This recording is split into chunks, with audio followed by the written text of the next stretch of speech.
Yeah, so welcome, guys. So, here in this episode, you guys will be learning how to design a food delivering app from scratch.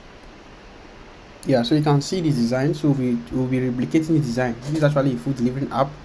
So, we are going to replicate the design and get to design it from scratch as well. So, first thing first, let's just hit on our frame. Yeah, so let's hit on our frame. So, how do you get your frame? You can press F on your computer, or you come to this place and just click this guy. You can see a frame label telling me frame F, so you can just click on F or click here to get your frame. So we have list of frame here. You can see we have Android, we have iPhones, we have tablet, desktop, presentation, watch, paper, social media, Figma community. So whichever frame you want, you can easily click it. So for me, I prefer using iPhone 13 and 14. Yeah, so you can make your choice as well. So this is my frame here. So the first thing we should be doing is to give our frame a name. So I'll call my frame splash screen. So I'll call it splash screen.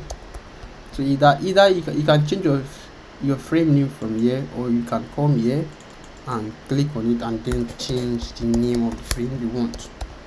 So there are two ways: splash screen. So either you change it from here or you come here. So that's fine.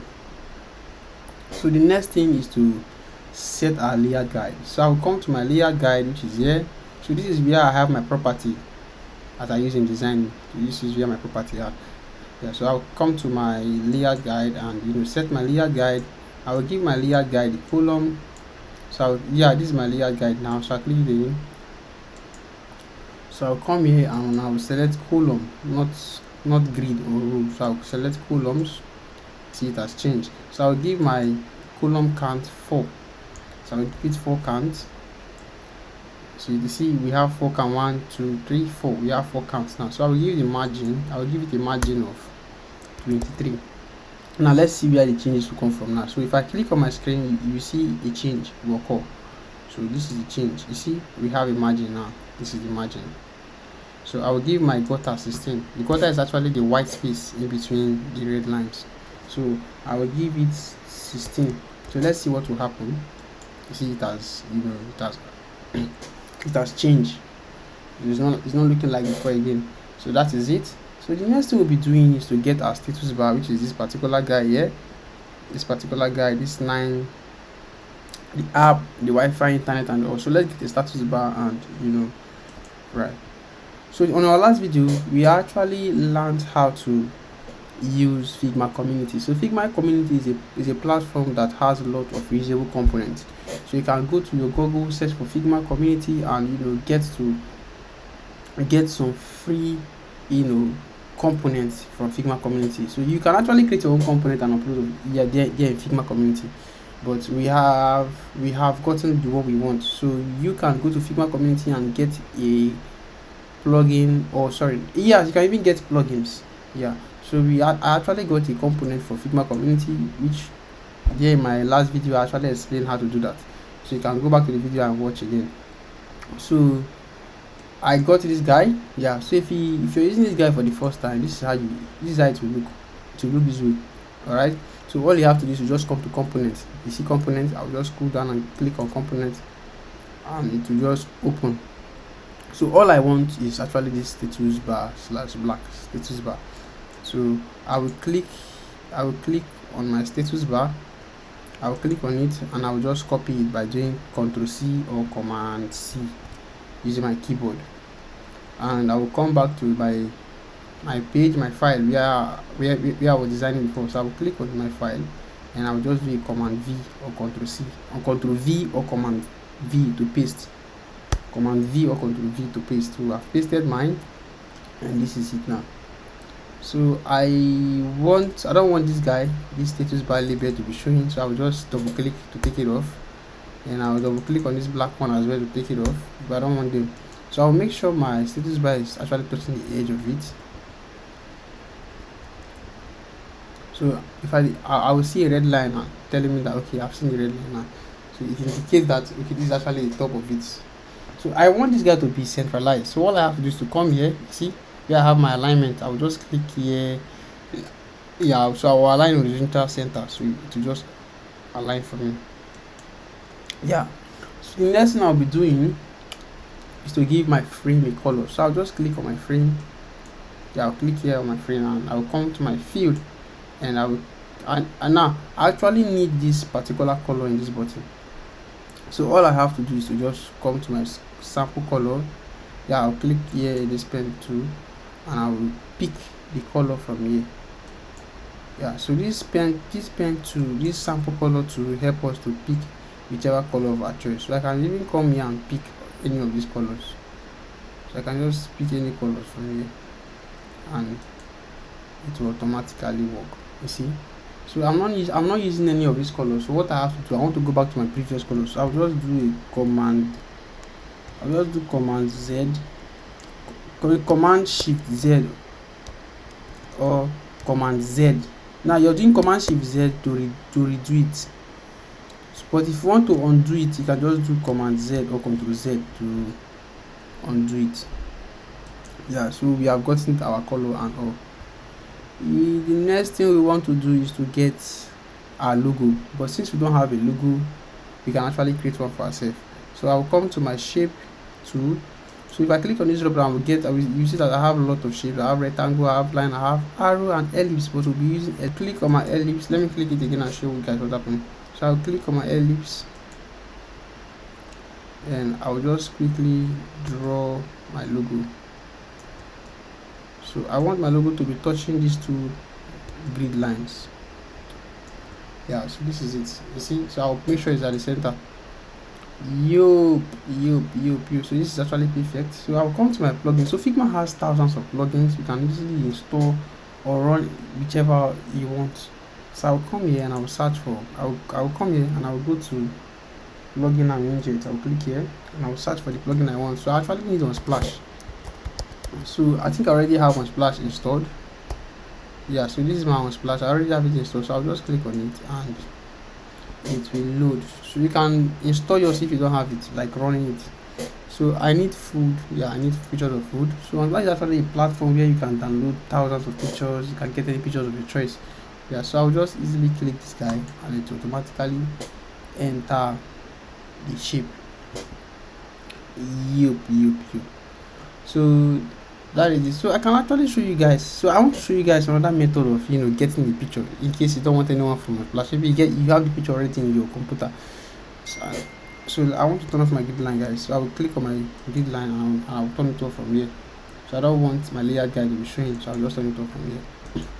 Yeah, so I want to show you another method of importing images from your computer, the particular shape. So if I click on this shape now, I'll come here. This is my field that has color white. So I'll click on it and I'll come to my image sample icon and I'll click here and tell me upload from your computer. So I want to upload an image from my computer. I'll just click here and you see my image file list. So I can get an image from here by clicking on it or double clicking on it. So I'm not getting an image from here, so I'll just cancel it. Yeah, so the next thing here in this video is to create a button. Yeah, so that's one of the US thing. That's one of the solutions you're actually solving.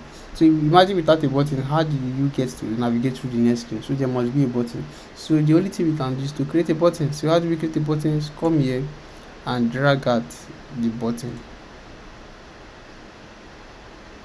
Let's just imagine a button shape. So this is my button.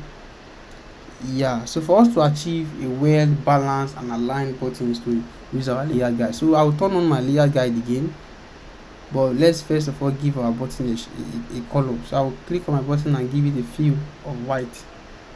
So I think white will work. So that's it. So let's give our splash screen frame a layer guide. So I'll just come back here and see turn on layer guide by unchecking the eye icon. Yeah, so I've checked it up and I'll just make sure this particular button is touching my layer guide, my layer grid.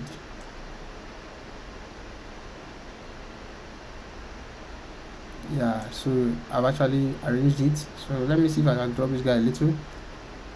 So this is our design. So I want to turn off my layer guide, so I'll just do either shift G to turn it off automatically. Yeah, so if you see my button, the height of my button is actually, the width is 344 and the height is 363. Now the width, which is from here down to here, is 344 and the height, which is from here to here, is 63. Yeah, so I want to give my button a corner radius, so I'll come here, other appearance, I will give it corner radius of 10. That will work. And I would love to give it a label as well.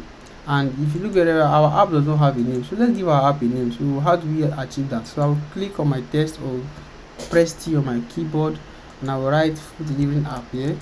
Food. So let's zoom in so you can see. So I'll say food delivering app, food delivery app, food delivery app. So our text is actually looking so tiny, so we have to increase the size of the text by coming to under our typography. You see regular, so we'll make it regular, we'll make the regular bold, and we'll increase the size from here by adding a cool size. So let's say we'll give it 23 should be the size. We can actually change the font type, like the typeface of this text. So I can come here under my font, I can just say typeface should be Montserrat. So I want Montserrat to be my typeface, so I'll come to click on enter and search for Montserrat.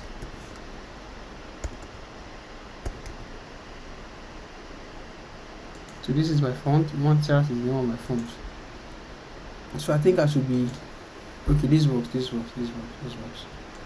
So let's take this guy a little bit up, and yeah. So the next thing I'll be doing is to click on this guy and also click on this guy by holding my shift. So I'll hold my shift to click the both together. So yeah, so what I have to do is to group them together by doing Command G or Control G to group them. So I've grouped them now, so they are now families. So the next thing is to add another label here, which is our button. So let's create a text for our button. So I'll just click on my button, on my text, and get to write something like, let me see, I write continue. Yeah, continue. So the text is too big, so let's reduce it a little. Let's see, we are giving it 16. Yeah, this works. 16 is okay, and it's on board. That's perfect. Yeah. So this works. Right. So we can actually change the color of our app bar by giving it a color. So I'll come here.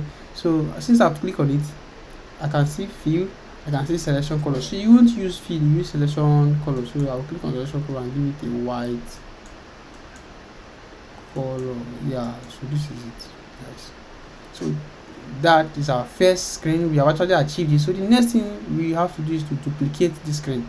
So I'll do a duplicate by clicking on my frame, then do Ctrl D or Command D to duplicate. So I've actually duplicated it. Yeah.